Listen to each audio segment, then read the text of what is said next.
Hi, I'm Dex Gelfand. I'm known for my practice of therapeutic spiritual counseling.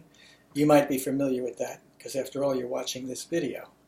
Anyway, what I want to take up today is a question that comes up in the mind of all the people that I mentor and train, all the other practitioners that I train, and also in the minds of my participants, those people that I give sessions to. The question that I get asked is, Dex, how is it that you know exactly what to do next? How is it that you know what's manifesting in me, what it is, before I see it clearly?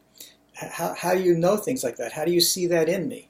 Well, the answer is, I believe the answer is yes, I do. Very often, if we're in a session and you're my participant, I will know exactly what you're about to say verbatim before you say it. More importantly, I can sense what is manifesting in you. I've spoken before, just to summarize, I've spoken before about there's a very short number of mental mechanisms, or what I call spiritual architectures, the negative ones, that affect us. There's a stubbornly held protective attitude, which is something we come up with to try and shield ourselves from trauma and pain and fear. There are the conditions of trauma and pain and fear. And more severely, there are the moments of shock.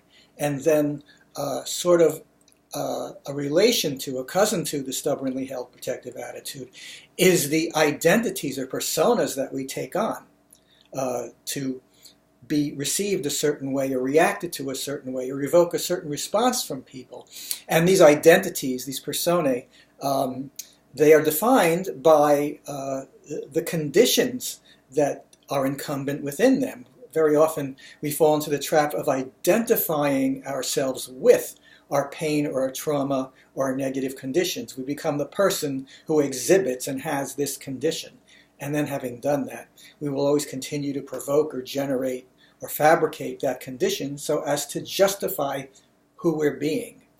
That right there are the four basic manifestations, the four basic negative spiritual architectures. Again, there are negative conditions, there are moments of shock, there are stubbornly held protective attitudes, which we use as a shield in an effort to hold off or push away pain, trauma, and fear.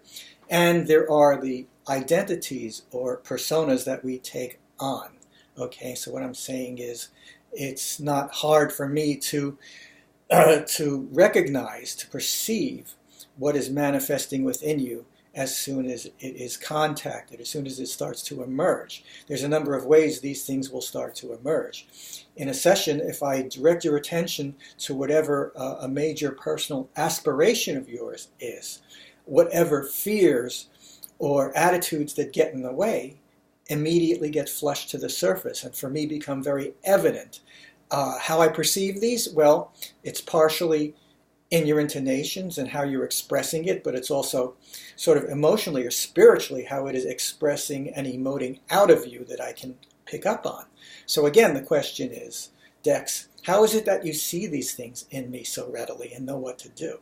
Or from a practitioner standpoint, Dex, how is it that you do that? How can I know that? How can I develop that? Well, the answer to that question is, if you have the passion that I have for helping people to find what they need to find, to resolve what they need to resolve, so that you can accomplish what you're here to accomplish with me in a session, being impassioned to do that, I'm naturally going to be sensitive to that. I'm going to evolve and develop in the direction of seeing what I need to see, perceiving in you what I need to perceive in order to accomplish that, because I'm motivated to do so. And there is the experience factor as well, having done this for as long as I have.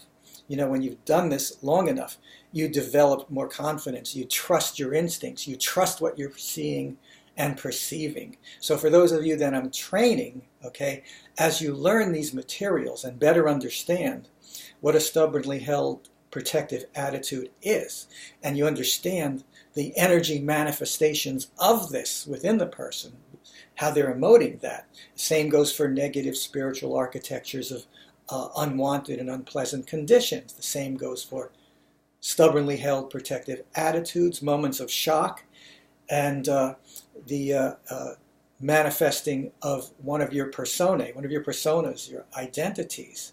The more you understand these, and the more you directly work with people with this knowledge, and then being able to recognize what you're seeing because you have this understanding of what it is, the more you will find you can do this. It isn't difficult. Again, if you're impassioned to do this for people, you can develop that.